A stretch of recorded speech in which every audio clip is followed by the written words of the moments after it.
Hi, I'm Joe from QTech, and today I'm here to talk to you about manifold filters. Two questions we always get asked. One, how do you change a manifold filter? Two, why should you change a manifold filter? So changing it is as simple as unscrewing the top of your manifold using a manifold spanner. Unscrew the top. Pull your old manifold off. Put your new one on. Slide it back in. And screw it back on.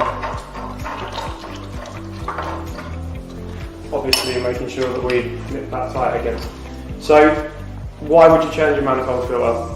You should clean it daily. The reason you would change it is eventually these gauze will become clogged up and worn, and at that point you need to replace it for a new one. And it's that simple.